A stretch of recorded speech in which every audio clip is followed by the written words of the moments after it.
So how about we start with a small centering exercise. So if you want to sit with the spine upright, since we're all on the chairs, we want the feet to be flat on the ground. And you want to sit just a fraction away from the back of the chair. So the spine is nice and upright, allows the energy to flow up. And your hands resting on your thighs at the junction of the abdomen and the thighs. Palms are facing upwards. Take the shoulders back so the whole heart is open. We breathe a lot better. The chin is level with the ground. The top of the head as though it's being lifted upwards gently towards the ceiling. So that length in that whole spine. At the same time, the abdomen is relaxed. The heart is open. The shoulders are soft. And then gently close those eyes. Bring the gaze to the point between the eyebrows. And looking a small distance in front of you, about an arm length away, not looking at anything in particular. So the gaze is raised. A raised gaze helps the energy to move upwards.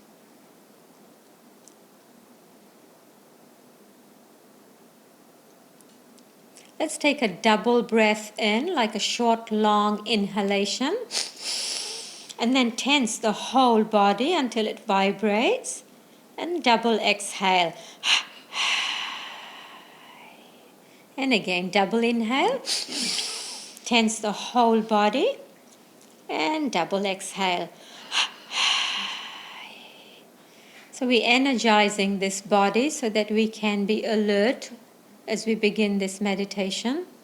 So once more, bringing extra energy in with a double breath. And tense until the body vibrates. And double exhale.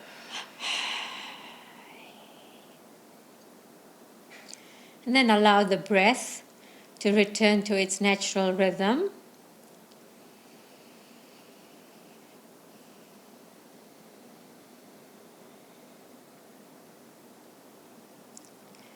I'll lead you into measured breathing. It's like a triangle. We will breathe in to a count of 4 initially, then we'll hold the breath to that same count, and we'll exhale to the same count. So starting now, breathe in.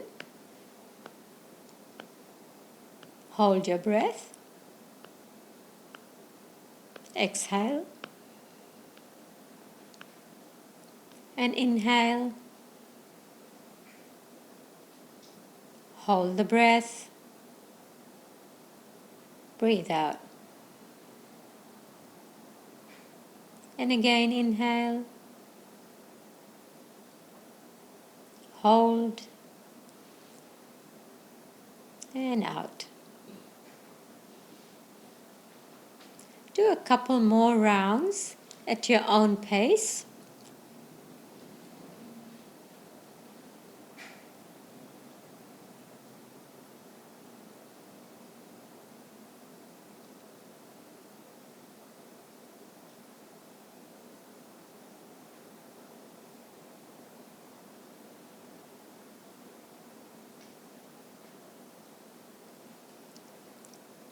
And when you finish this round, take a deep breath in, exhale completely, and then let the breath happen naturally now. So you're not controlling it in any way. Let the breath happen of its own. Begin to observe the sensations in your nostrils as the breath moves in and out.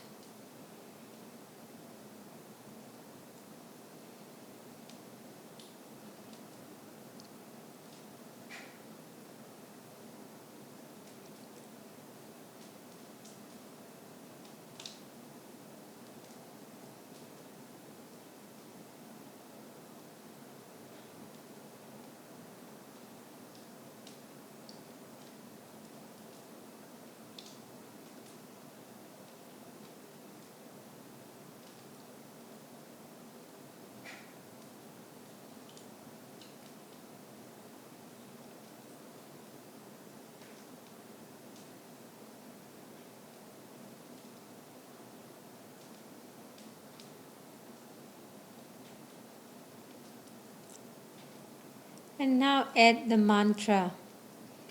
So when the breath enters, mentally repeat Hong. When the breath leaves, mentally repeat So. Hong on the inhale and So on the exhale.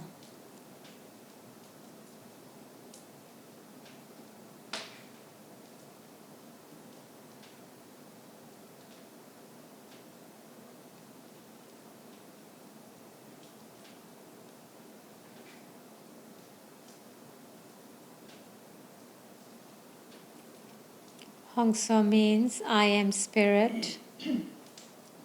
So we are affirming our highest reality.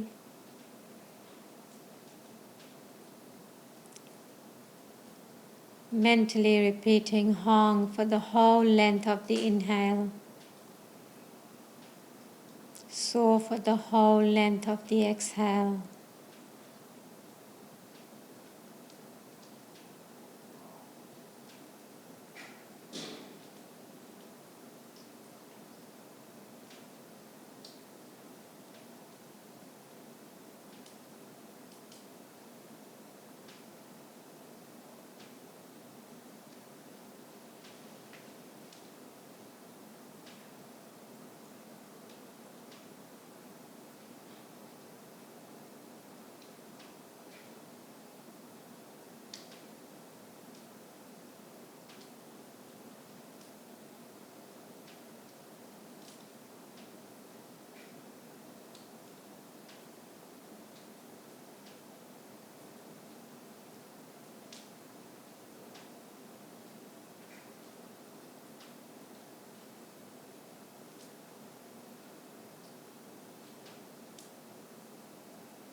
The mind wanders away.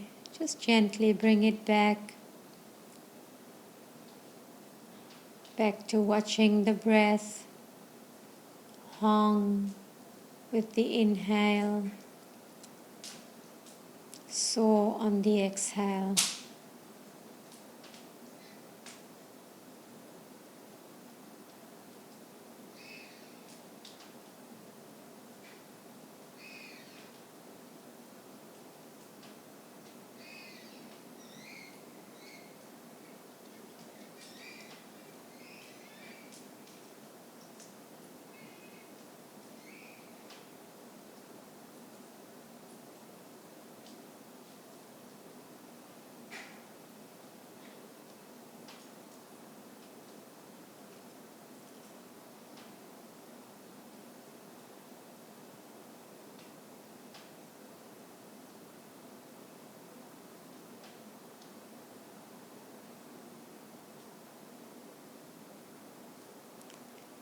If your breath has slowed down, also notice the spaces between the breaths.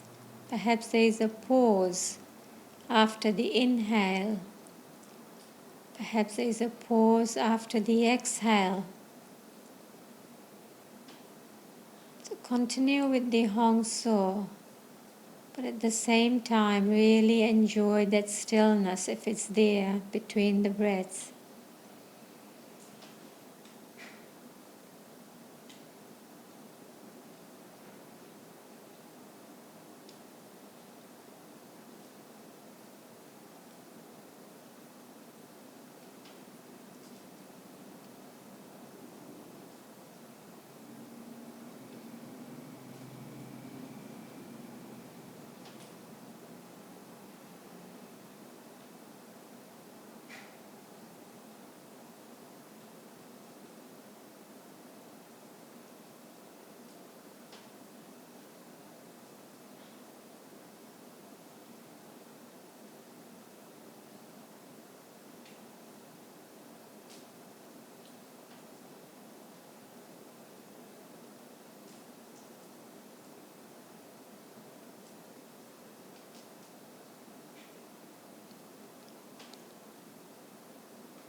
Keep that Hong So going just for another minute or so.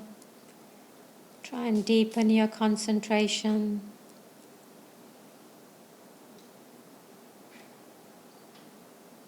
One breath at a time.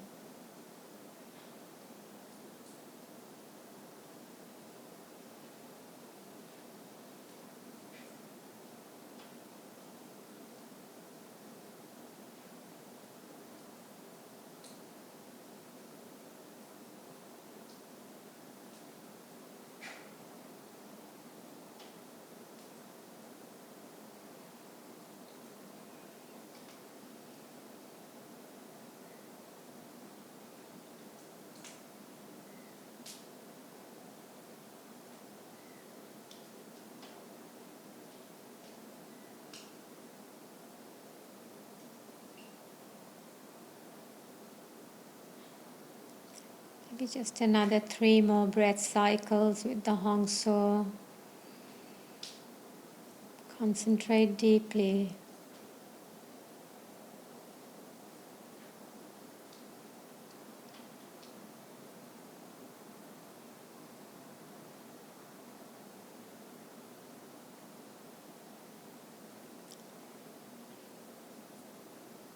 Take a deep breath in now and do a triple exhale. Keep meditating, but let go the technique of Hong So. Gaze at the point between the eyebrows.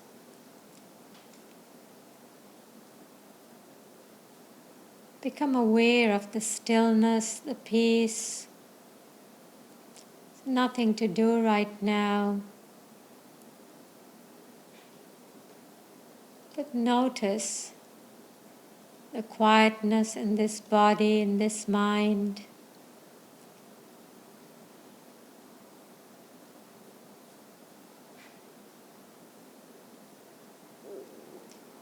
And as you meditate in this way, I'll read a small passage from the autobiography of a yogi.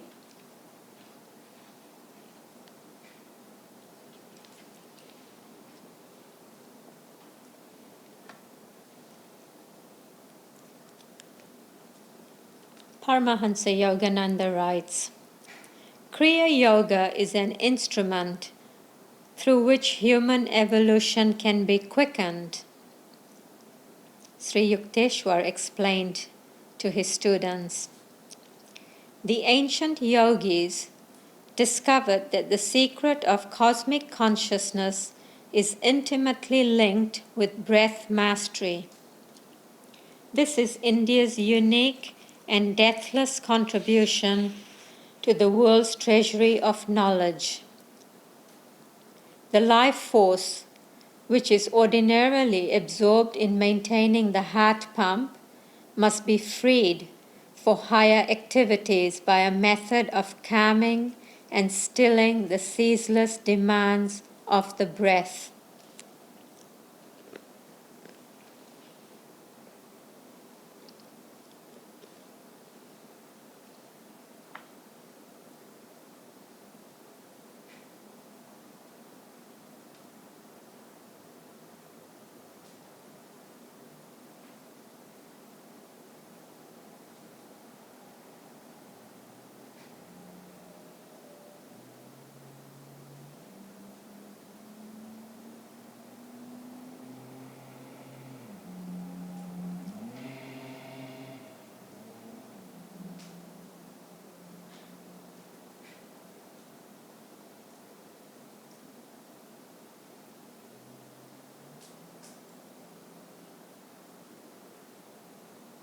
And gaze deeply at the point between the eyebrows and a small distance in front of you with closed eyes. I'd like you to bring to mind anyone in need of healing, either at a physical level, mental, spiritual. Might be family, loved ones, people you work with, neighbors.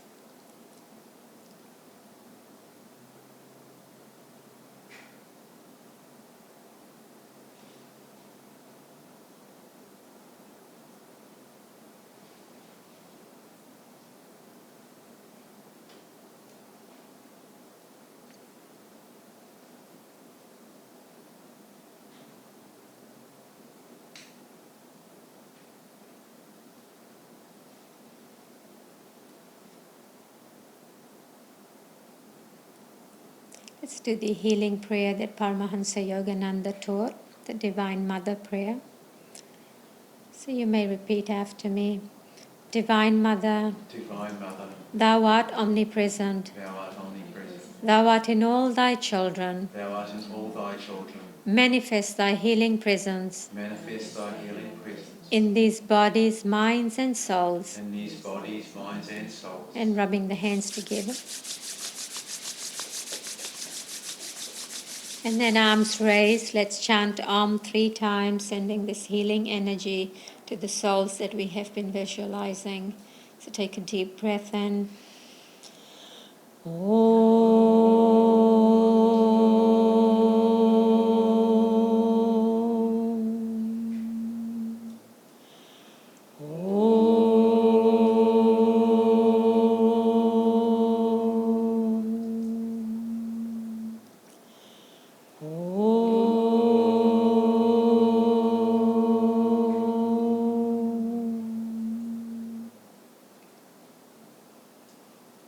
Peace.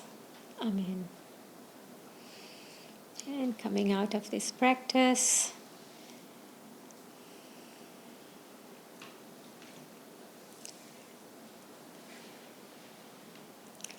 so how about we just perhaps introduce ourselves a little and maybe share your inspiration behind wanting to do this ancient wisdom for modern times. And if you're joining us on Zoom, you can share as well if you feel to. So who wants to start? Is it our Zoom people or in-house people? Did you want to start, Tasha, since you're not new? Sure.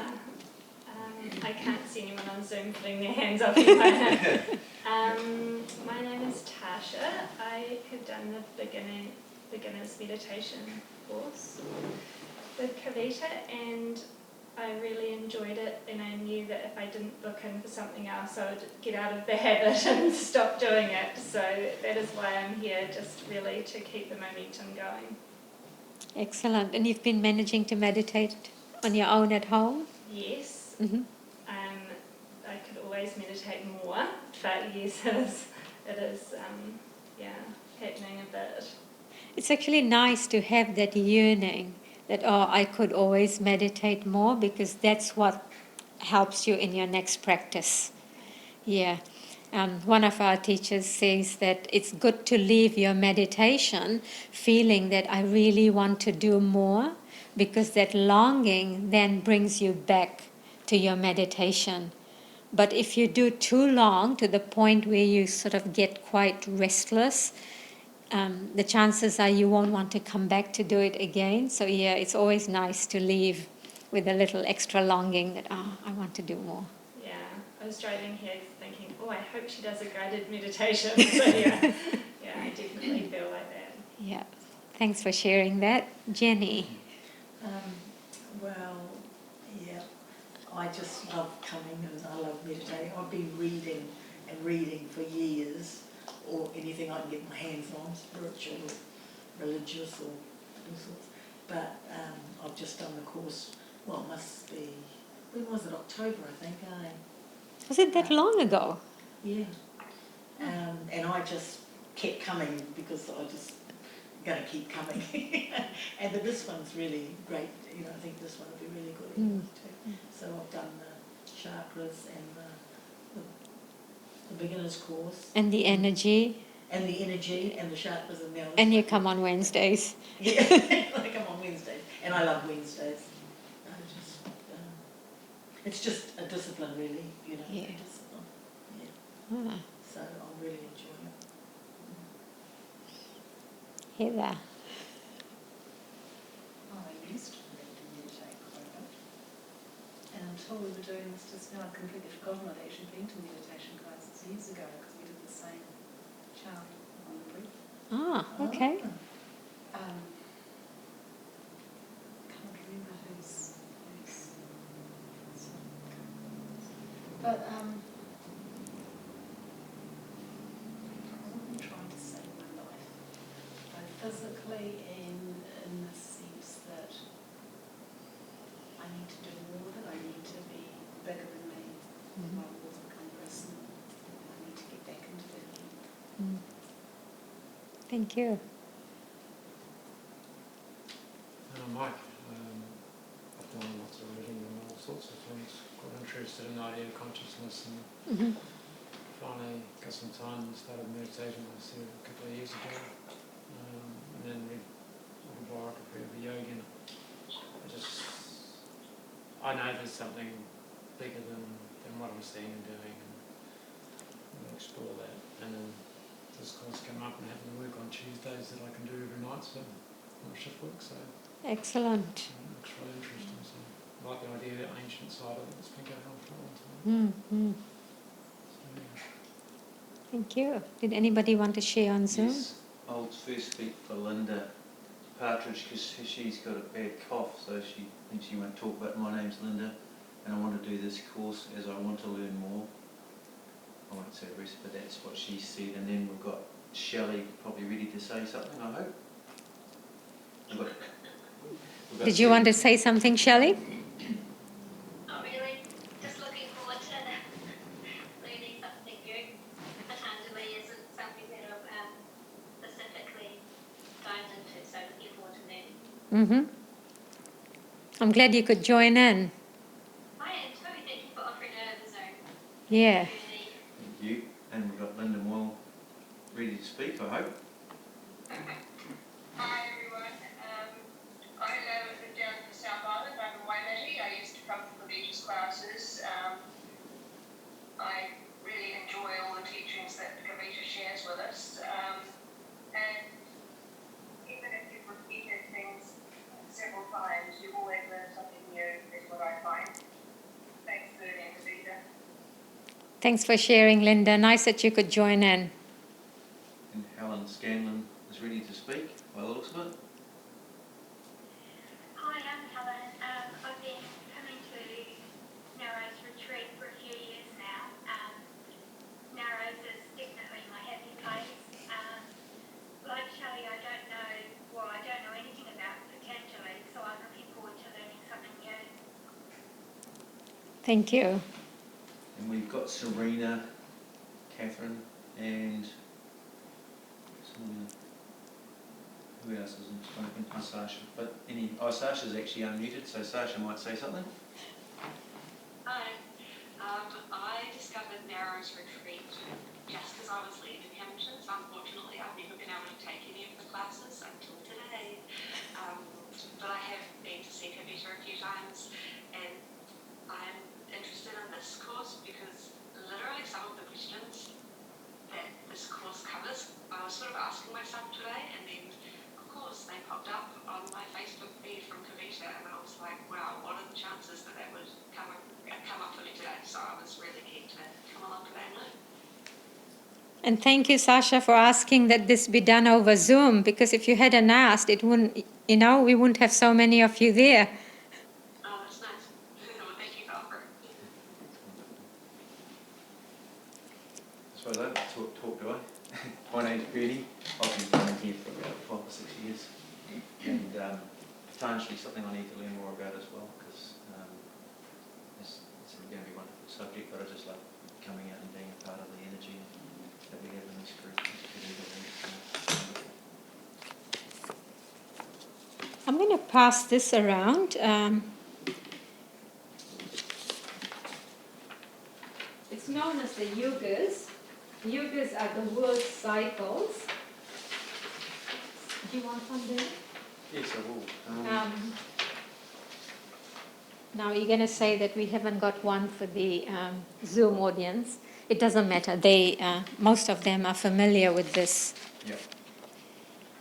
And I'm not going to go into any detail about this, but just as a reference. So the first question I've got there on the whiteboard is, why should we look at ancient wisdom? But maybe just a little bit before that, I'll tell you a wee story.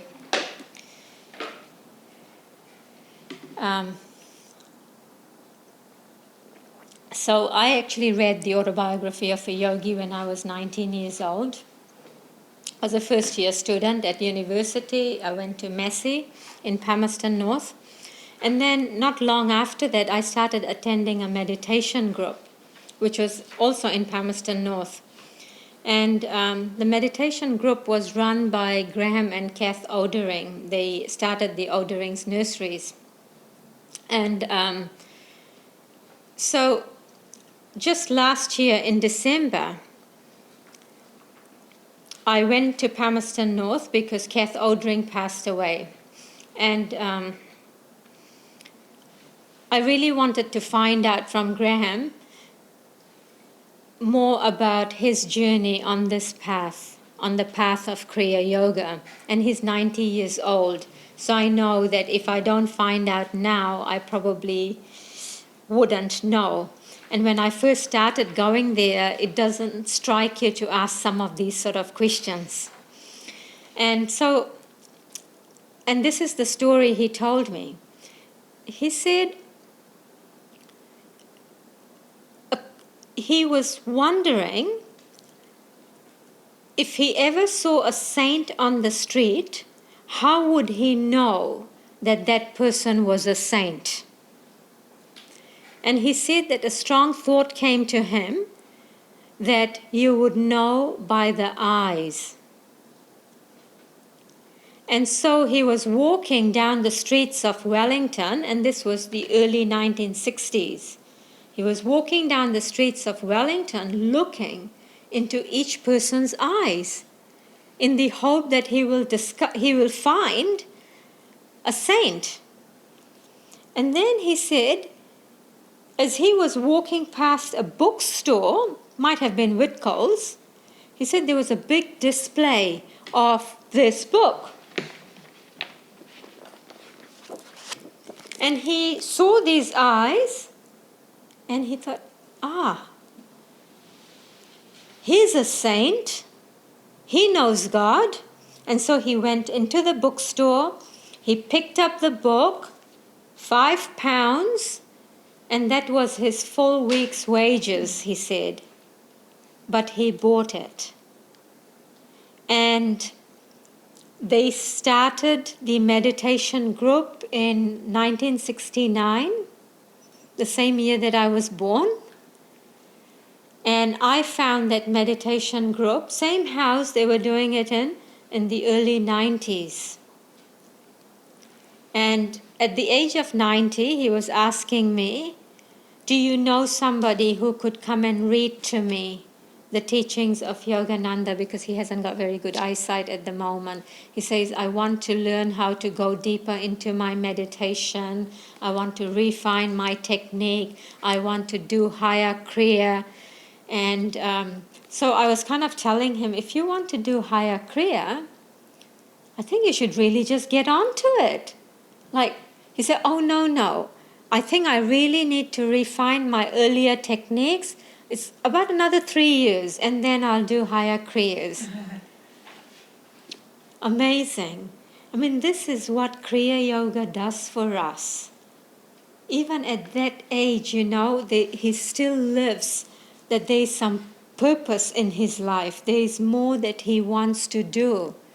The body's failing him. He walks with a stick. He, as I said, he cannot read very well.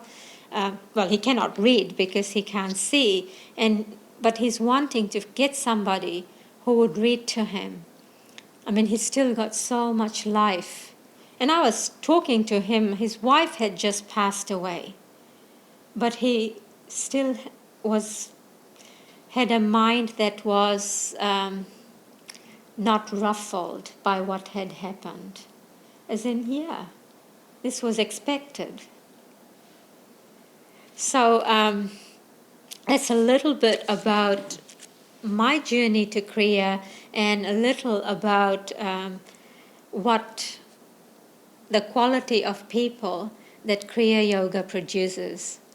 But having said that, Paramahansa Yogananda is a saint. Actually, we call him Master and Avatar. Avatar is divinity descended into flesh. the word avatar is mentioned in this book as well. Paramahansa Yogananda says that Jesus was an avatar, Buddha, Moses, and Patanjali as well. So these are like people sent to earth by God to do God's will. So why do we now want to learn about ancient wisdom? Especially the wisdom of yoga. Yoga was born of a very enlightened age. What we've got here is the Yoga cycle.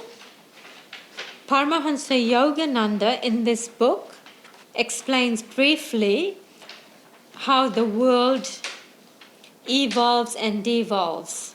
If there's a word such as devolves, I don't know. Maybe degenerates. So what he says is the world moves around in a cycle, and the cycle is 24,000 years. Man's consciousness increases, and then it reaches its peak, and then it starts decreasing.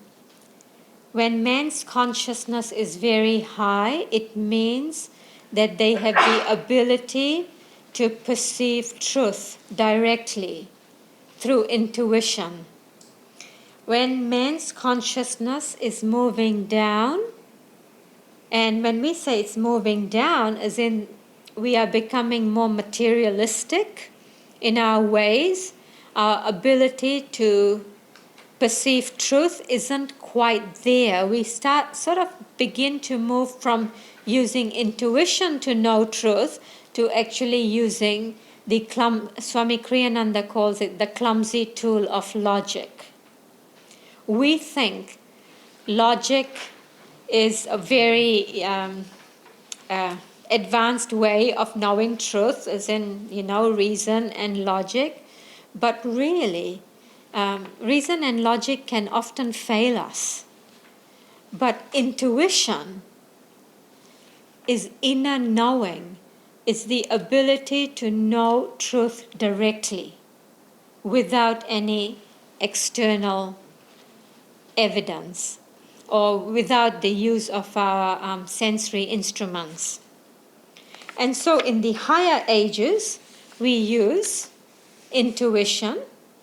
In the lower ages, we actually using more reason and logic, and we think it's a superior form of knowing truth. So the place where we are on this at the moment, Yogananda tells us, is we are on the ascending age. The ascending age of energy started in the year 1700. From 1700 to the year 1900, there is a transition period. And so the energy age proper started in the year 1900. Paramahansa Yogananda was born in 1893. So he really came to the world to usher us into this new age. The great masters come over and over again.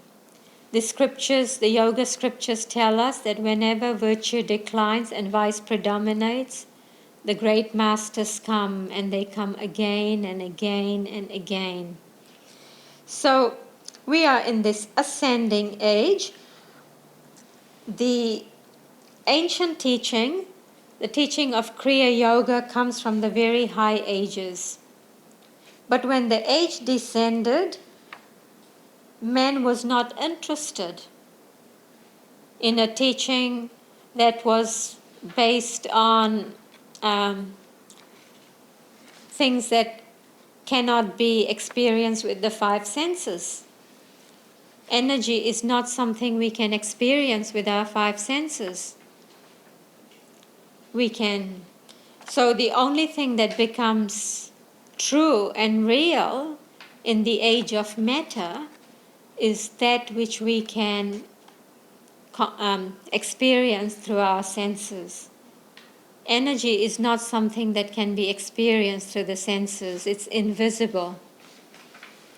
And so it's like, energy doesn't exist. And yet we know that we are all sustained by energy. It's not food that sustains us. Food gets converted into energy that sustains us. Yogananda says the life force is flowing in this body all the time through the medulla oblongata, which is at the that little hollow at the base of the skull. So that's a little bit about the yugas. So the teaching of yoga is really a teaching that comes from the high ages.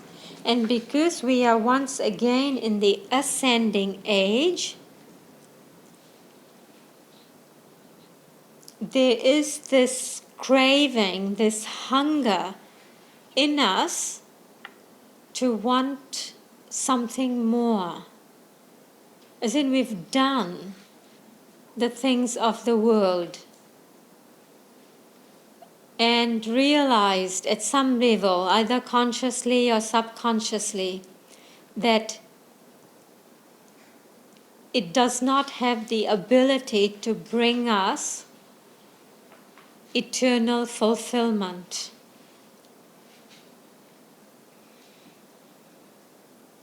What we thought was, in fact, what we kind of beginning to realize, Swami Kriyananda puts it in this way: what I thought was light is but darkness.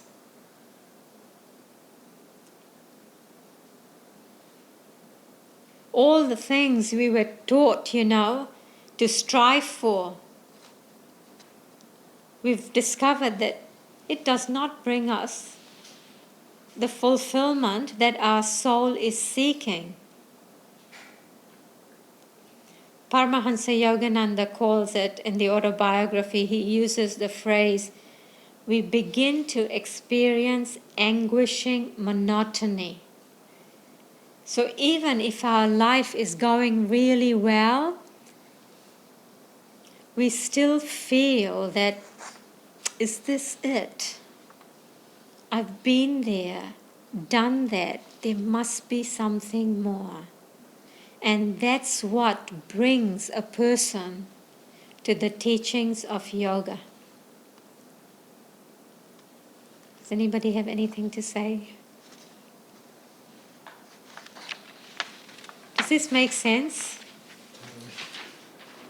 It's just pretty good what we've got to look forward to, though, haven't it? I mean, the news is good, as in we are in an ascending age. So, have you heard of the Bhagavad Gita? Which is the conversation between Krishna and Arjuna. So Bhagavad Gita is another yogic text. Just like Patanjali is a text on yoga, Bhagavad Gita is another one. And just hang on, I lost my train of thought.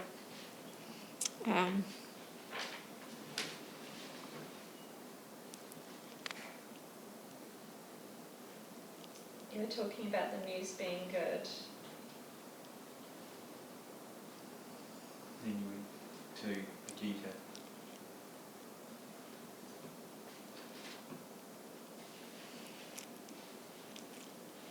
That's right. Krishna, Lord Krishna says to his disciple Arjuna, what is light to the worldly man is darkness to the yogi. And what is darkness to the worldly man is light to the yogi. As in, everything that is happening around the world the way we see it and the way the yogis see it can be completely opposite. So even though what's going on at the moment, to us it may seem like it's all, darkness and horror story, because we don't quite know the full picture, and we are only seeing this little bit. If life was a movie, we are only seeing this little bit. We don't quite know everything that has come beforehand, nor do we know where this show is moving. So we base our judgments based on what we are seeing right now. And then it looks like a horror movie. But maybe, I don't know, perhaps just maybe this is what is needed to help take us further forward. I mean, I couldn't say for sure, but this is just quoting Krishna, who says that what is, darkness to the worldly man is light to the yogi. I mean, all the things that we thought was going to bring us fulfillment, all the worldly ambitions, all the stuff of the world, it never really keeps its promise. It might fulfill us for a period of time, but sooner or later the pendulum swings the other way. We live in a world that is ruled by the law of duality. Swami Kriyananda says where everything must come down to zero. If you get super excited about something, he says be also prepared to experience the other side of it, because the pendulum will swing. That's just the way the world works. Krishna says to Arjuna, Arjuna, get out of my ocean of suffering. As in, this earth is not our home. The purpose of life is not to continue to make this world a better place. Swami Kriyananda uses the analogy of a mud puddle. He says you can't really clean up a mud puddle. Our job is to actually transcend, get out of this wheel of birth and death, birth and death. It just keeps moving, like chugging along like that.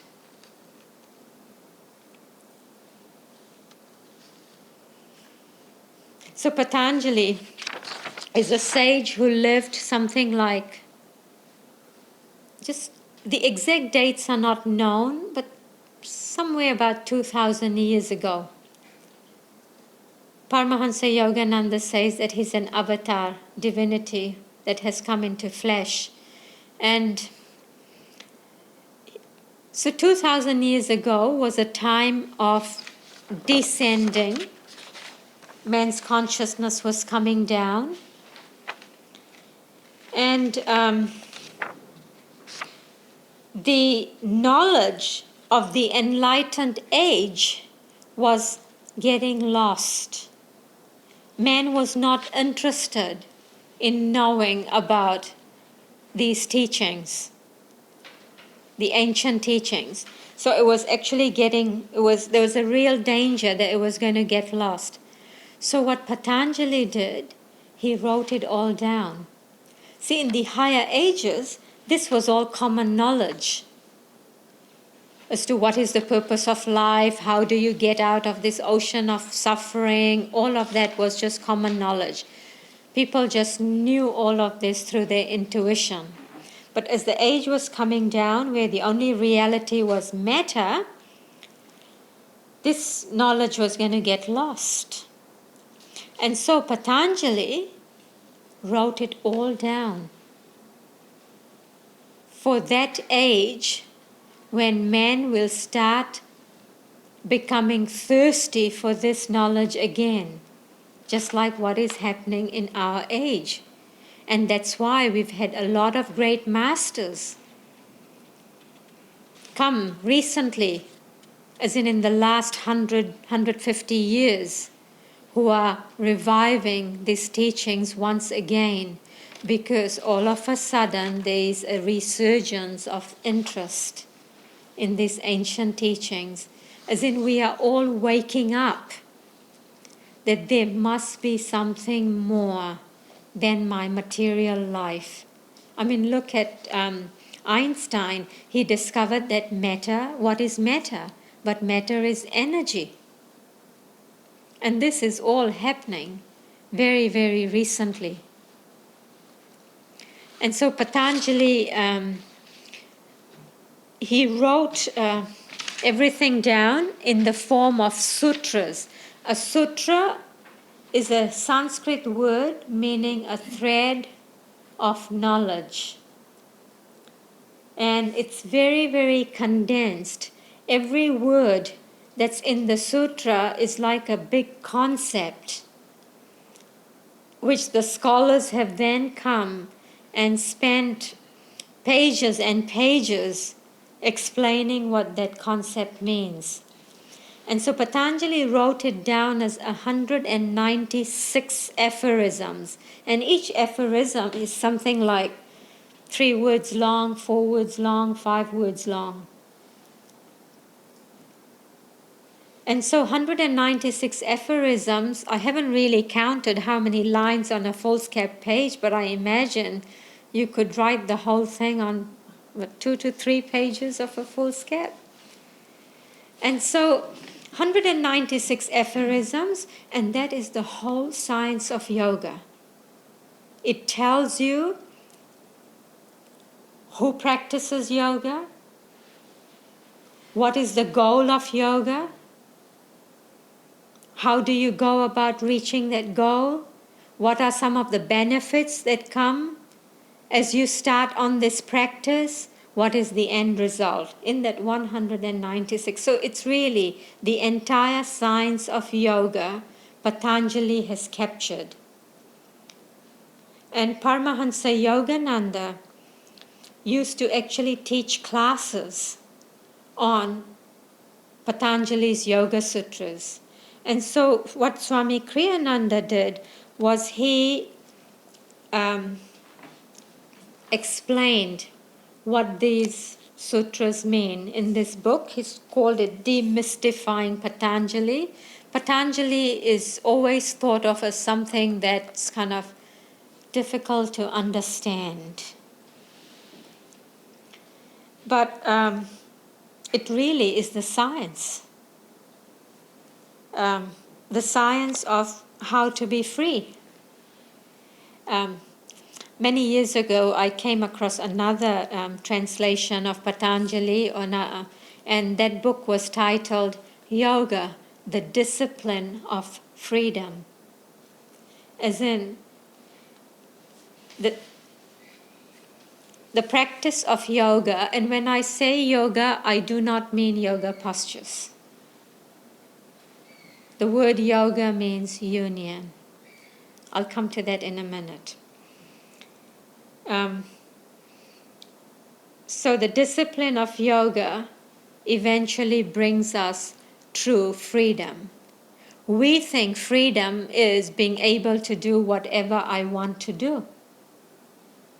But there is no freedom in it. It just means that we are slave to our habits, our whims and fancies. That's not freedom. An alcoholic would think that I can drink as much alcohol as I like, I'm a free being. That's not freedom. True freedom is something quite else, which is again something we'll look at.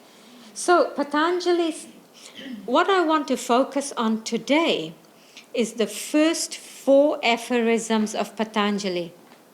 Because in these first 4 aphorisms, he pretty much tells us who practices yoga, what is the goal of yoga, what happens when we reach that goal, and in the 4th aphorism, he tells us what happens if you don't.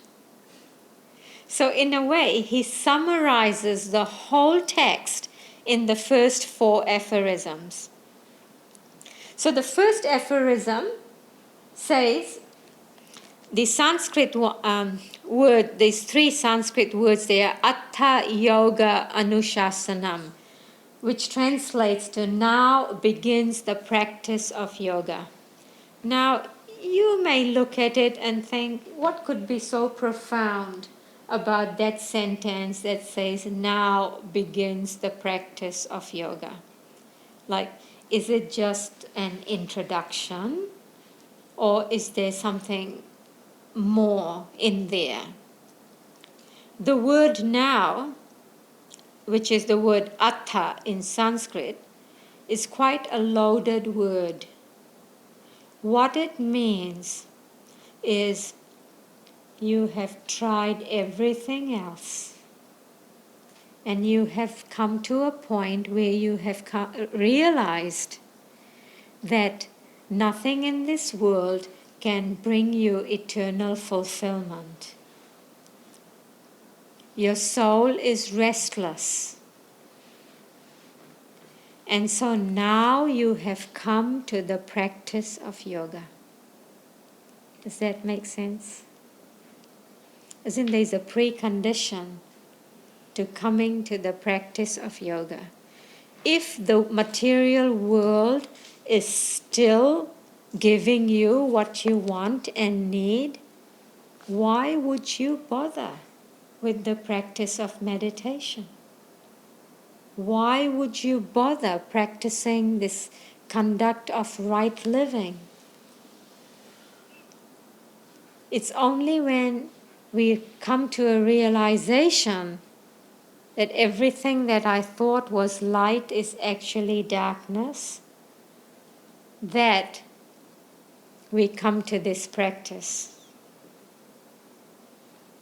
So now begins the practice of yoga. Any thoughts or comments or questions on that?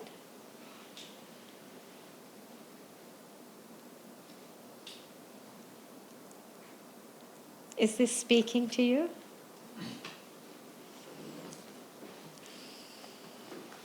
It's a yes. Yeah. You know, carry on. Oh, no, just trying to speak to where I've got to through what I've read and felt and noticed happened to me. Right from when I was very young, I was always wanting freedom. That was the word that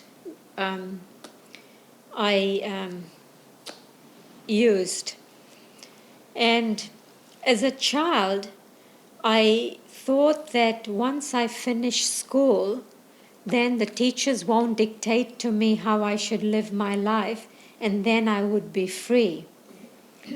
And so when I finished school, I then went to university, and I thought that, when I finish university, because university life is, no bed of roses or walk in the park. You're always busy with assignments and deadlines and being up until 12 p.m., 1 a.m. in the middle of the night trying to get assignments done. And I mean, that's no freedom. And I thought, once I finish university, I get my degree, then I would be free. And so, I finished my degree, and then I started work, and then there were these professional exams and things, and I thought, once I finish all my professional exams, then I would be free. And what I realized was freedom was always one step away from where I was. And then I think at some point it dawned on me that freedom is not something that we can find in this world.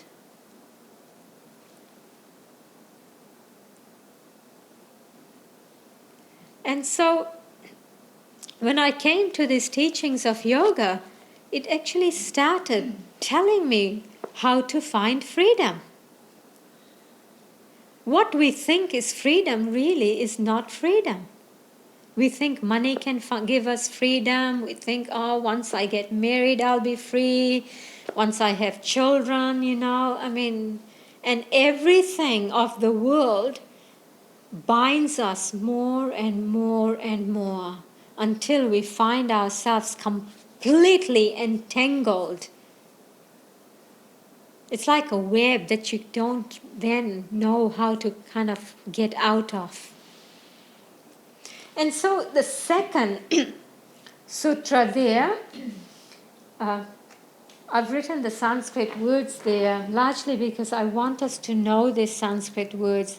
There is no real English equivalent for these. Paramahansa Yogananda, when he was teaching in America in the 1920s, 1930s, he did not use many Sanskrit words at all. He found English words, and he even invented English words like life trance. I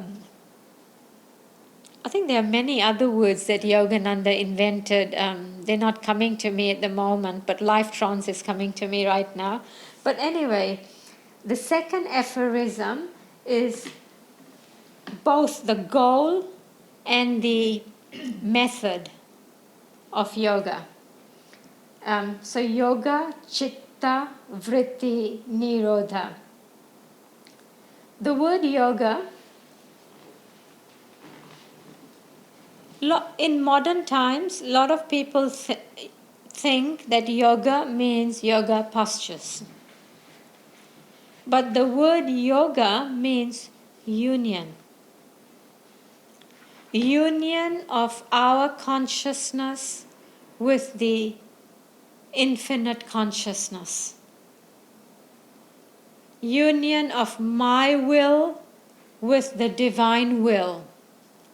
Not so much about what I want to do, but how does what I want to do fit into the bigger picture.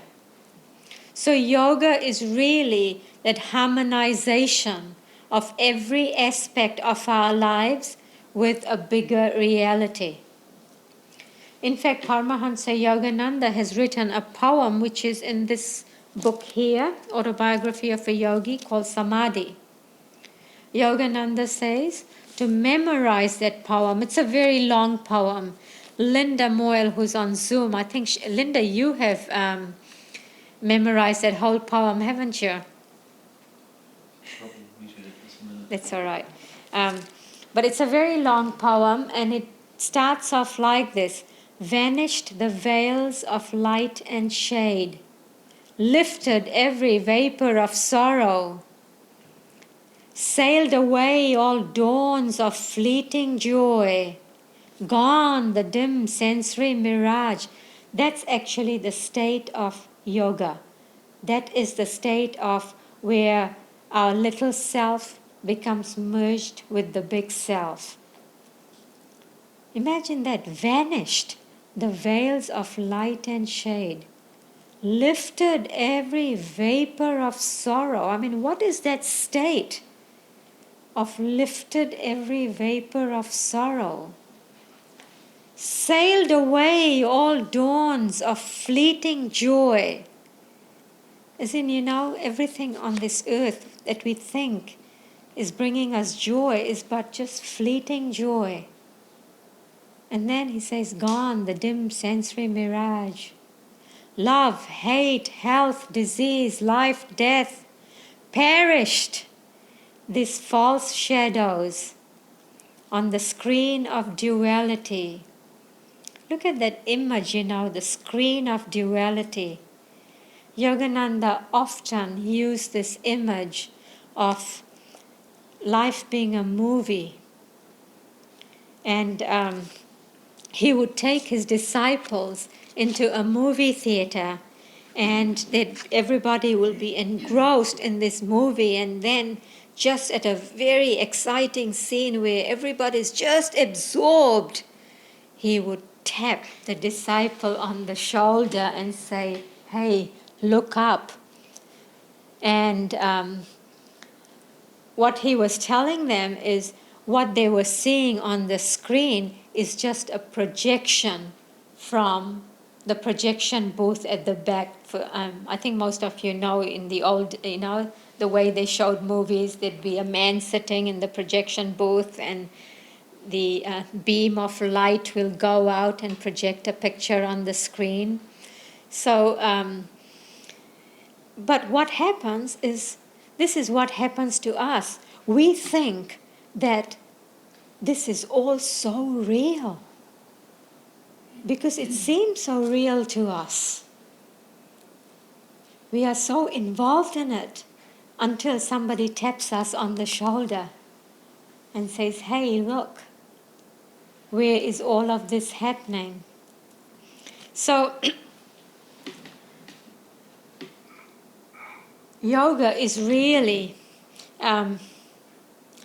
that state of union with that bigger reality, where that little I no longer exists.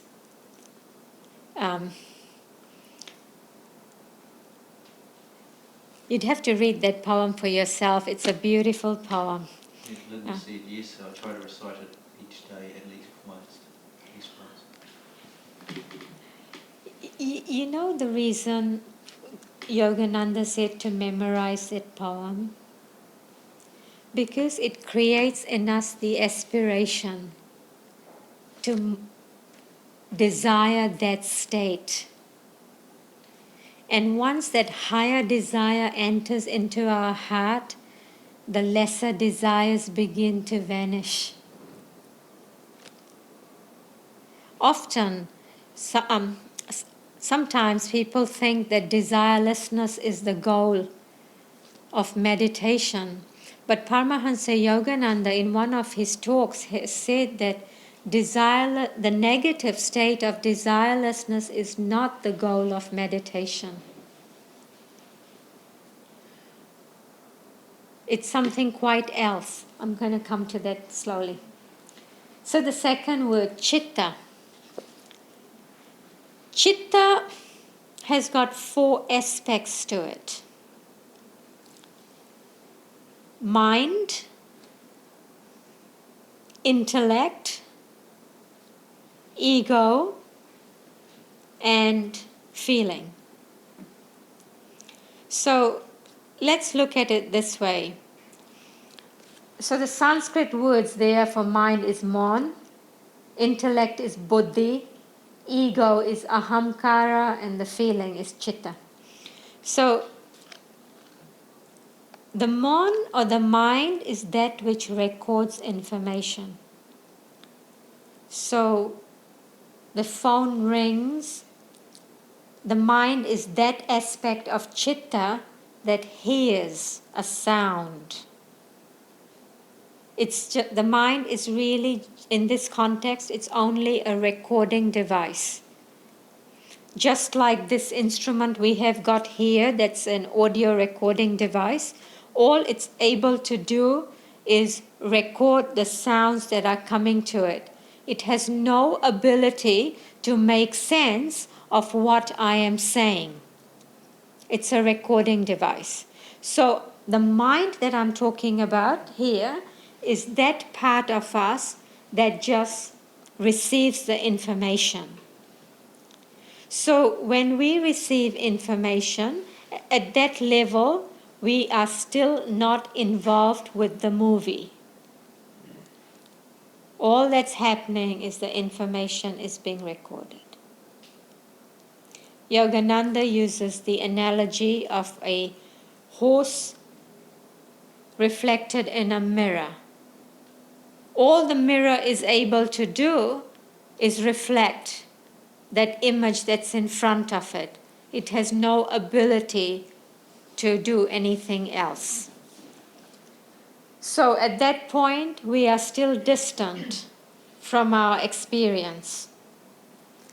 And then when that happens, the mind records the information, the intellect makes sense of it.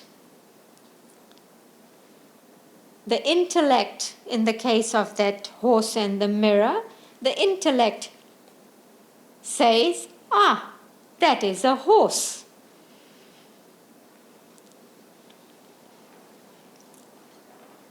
And then, up to that point of the intellect, you're still a little bit distant. That is a horse. And then, the third part of it is, then the ego gets involved. The ego tries to form a relationship with what the intellect has comprehended. This is my horse.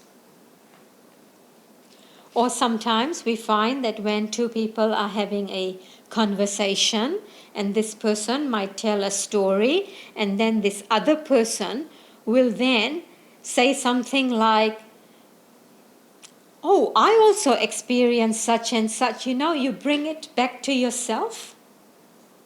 As in you get the I involved. In some ways, it's almost like you haven't really heard what the other person has said, but you bring it back on how this relates to me.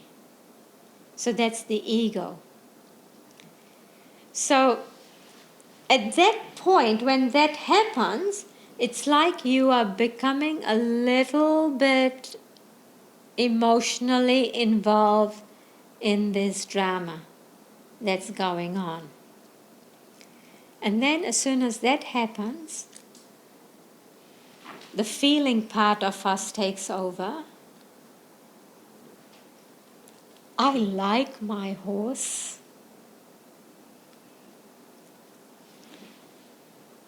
So when likes and dislikes enter the picture, we are completely absorbed in the movie.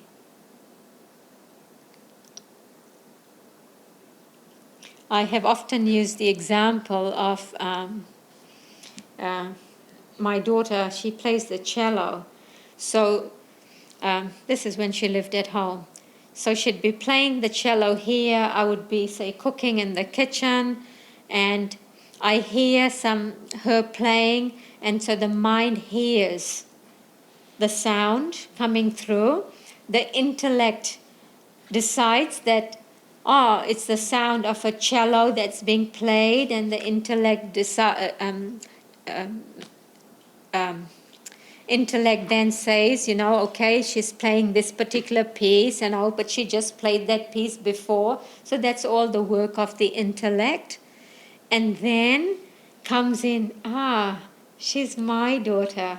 I took her to all these music lessons, and that's why she can play so well.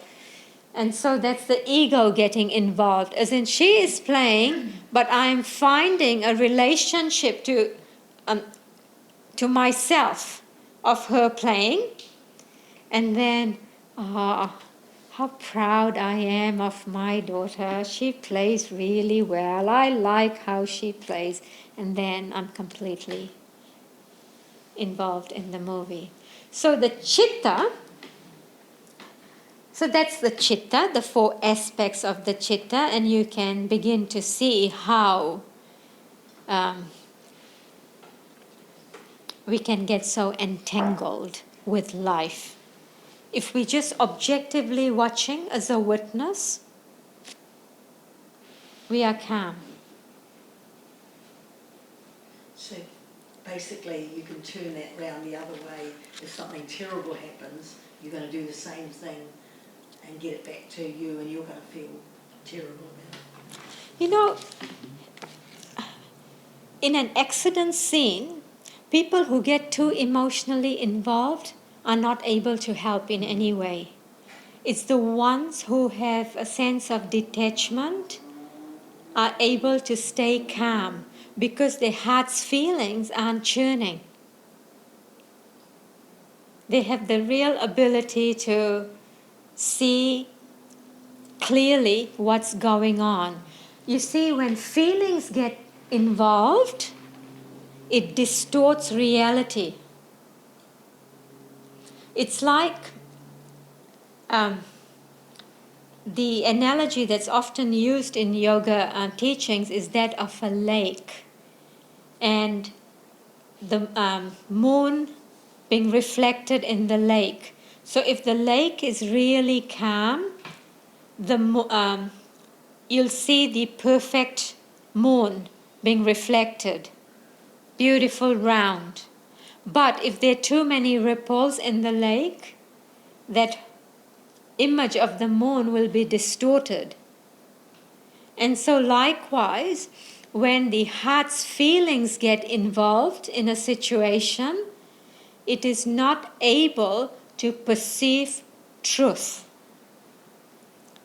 What it sees is distorted because you're no longer calm. Intuition is actually calm feeling. If there's too much excitement, you can be almost certain that it is not true intuition. If you have intuition, you'd be very, very calm. If you feel that, say you feel that you know something and you want to just, tell the whole world, shout out to the whole world about it, the chances are that it is not true intuition. If it's true intuition, you will not feel the need to talk to anybody about it. It will just be a calm feeling, just a knowing. If it comes with excitement, then it's probably not true. So let's go to the next word there, vritti. The word vritti means a whirlpool or a vortex of energy that's moving round and round. So what happens when the feelings get involved in the chitta? There is a vortex that forms, just like the whirlpool in the river. So a river is moving to the sea because that's what a river does. The job of the river is to merge with the sea. It's our job, our purpose, to merge our consciousness with the infinite consciousness, which is that state of samadhi, that poem once again. That is our purpose. But what stops us from merging with that infinite consciousness is the whirlpools. The whirlpools don't allow the river to flow efficiently to the sea. It's water that gets stuck. And likewise, when we have feelings that are churning around in our heart, in our chitta, it stops the flow of energy from moving upward. Does that make sense? So Kriya Yoga is that method that allows us to dissolve the vrittis, dissolve the whirlpools, so that the energy can move swiftly to where it needs to go.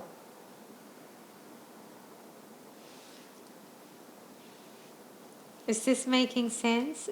Do you have questions or thoughts or comments? And the word nirodha means coming to an end.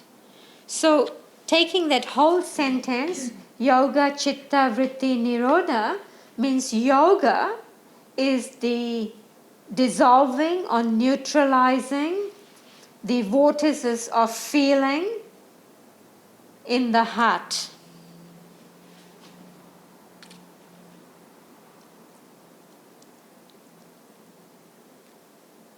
When all that agitation that we experience, sometimes it can be a haunting sorrow, it can be that frustration, irritability, feeling of restlessness, even at the other end, excitement, all of that. calms down. And that is the state of yoga. So that is the goal. The goal is to neutralize the vortices of feeling.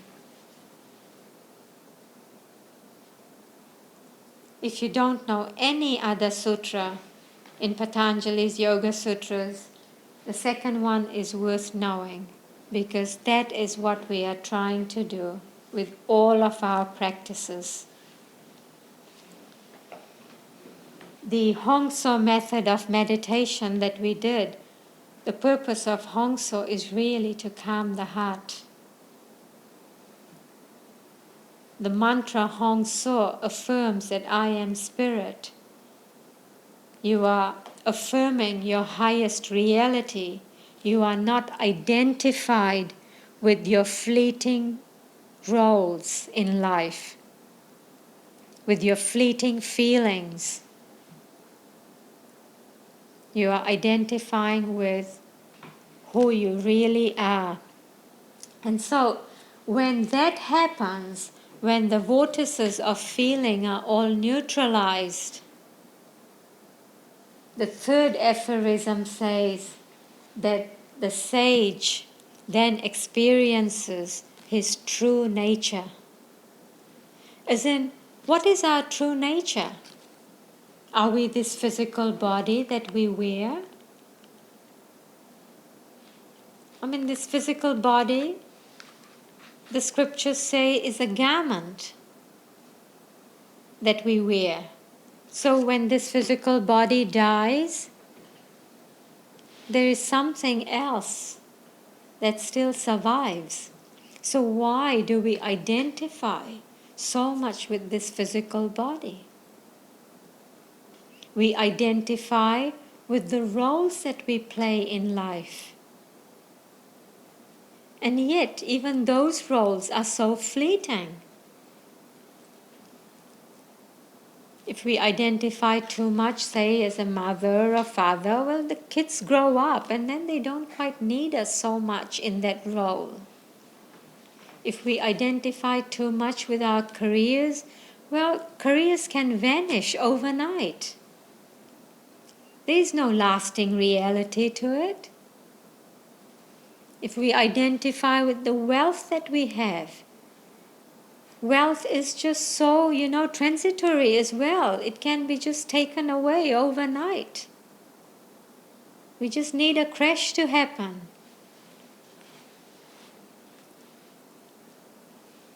So none of the things of the world actually bring us any eternal fulfillment. And as long as we stay identified with our lesser roles and possessions in life, we are not able to experience that state where the spiritually free, the sage abides tranquilly in his inner self. Paramahansa Yogananda says that our true nature is Sat Chit Ananda, existence, consciousness, and bliss. These are the three necessities. These are the three real necessities of life.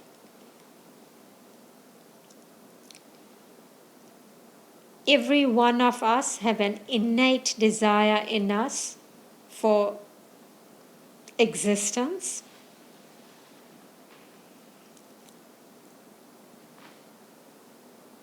That awareness.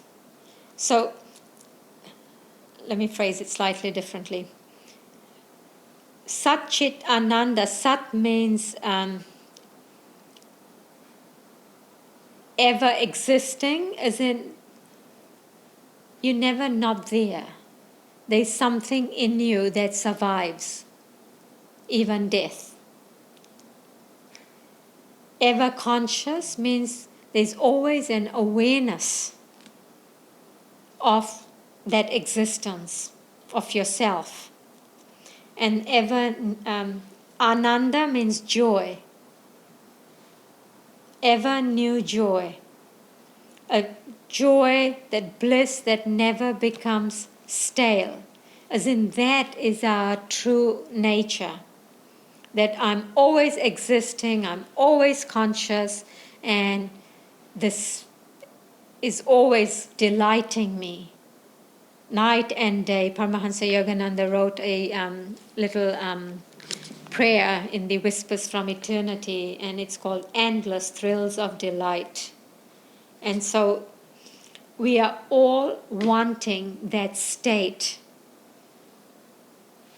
But as long as we have those vrittis spinning in our heart, it stops us from experiencing our blissful state. We always identified by the eddies in the river, because that's energy that's just churning round and round and round, not really going anywhere. That's what keeps us stuck. And then the fourth one, he says, and if you don't achieve the goal of yoga, you stay identified with your vrittis.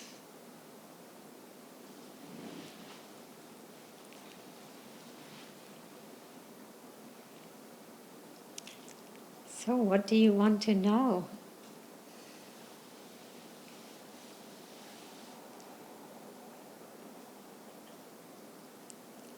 The good news is,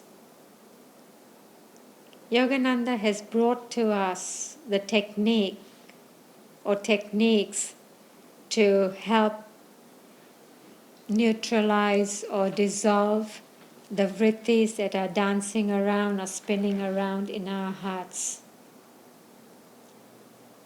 Kriya Yoga is an ancient science. It was lost in the dark ages because man's consciousness was too meta-oriented. And then in 1861, it was given once again back into the world through our line of gurus who are on this little altar here.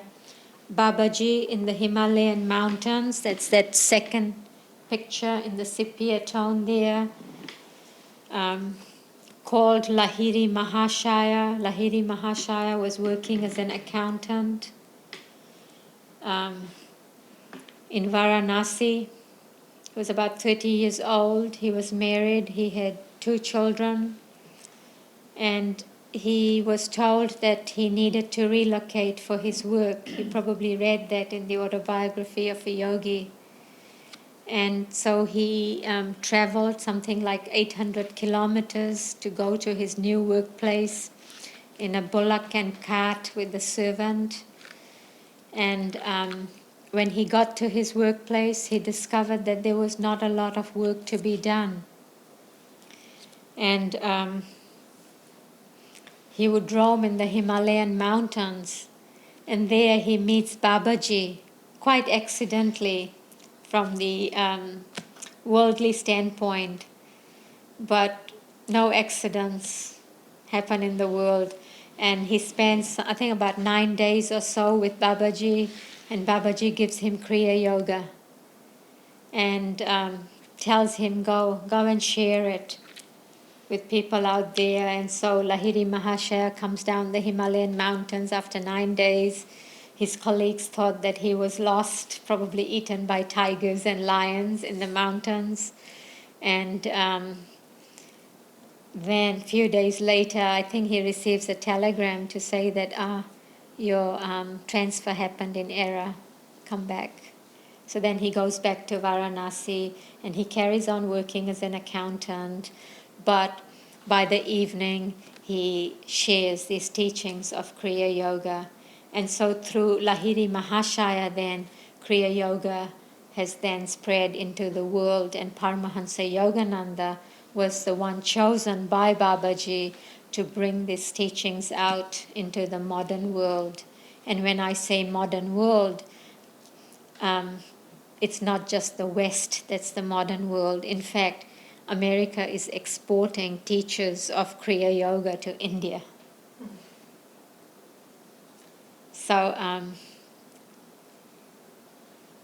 what we'll do next week is we'll look at what is the method that we can use to get to that goal of yoga, chitta, vritti, nirodha. What does the science of yoga say is the way to get to that point? So that brings us to the end. Any thoughts, comments, questions?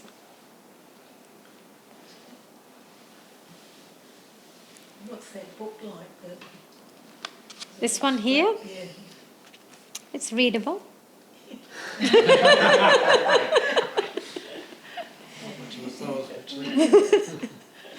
I'm not a good salesperson. So he explains in the end what the meaning of the... Yeah, he explains it quite well. You know, Swami Kriyananda has a way of explaining. He makes it all very practical. And yeah, I like to read it. I mean, it's not a book I read from cover to cover, but you kind of like open it at some point, you know, and then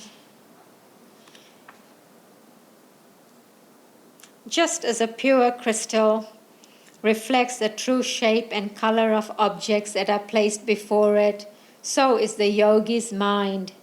Upon neutralization of his vortices of emotion in the heart, attains complete inner balance.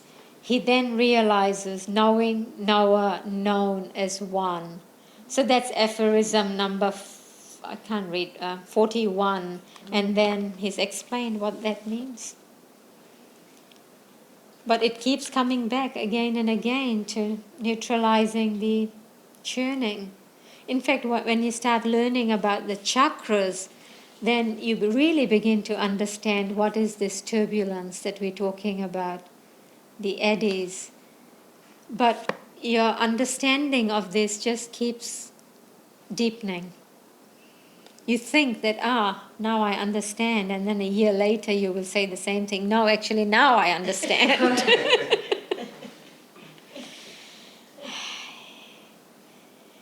then there's other times, aren't there, where there's a whole lot of turmoil going on outside, but you actually have that inner calm. It's completely opposite to what's happening. Exactly, exactly. And so that's actually what we're trying to cultivate, that equanimity. I love Rudyard Kipling's poem, If. Have you read it at all? If you can keep your head when all about you are losing theirs and blaming it on you, that's how it starts. But you can just search on Google, If by Rudyard Kipling. It basically talks about this very thing, equanimity of mind. And that's and Rudyard Kipling was very influenced by the teachings of yoga. So, and I read that poem as a child, you know, and it just resonated with me. I think when something speaks the truth, it speaks to something deep within us. And we find that it just keeps giving and keeps giving to us. How about we finish with a little prayer? Heavenly Father, Divine Mother, Friend, Beloved God, our Kriya Yoga Masters, and Saints of all religions, we humbly bow to you all. May thy love shine forever on the sanctuary of our devotion, and may we be able to awaken thy love in all hearts. Om. Peace. Amen.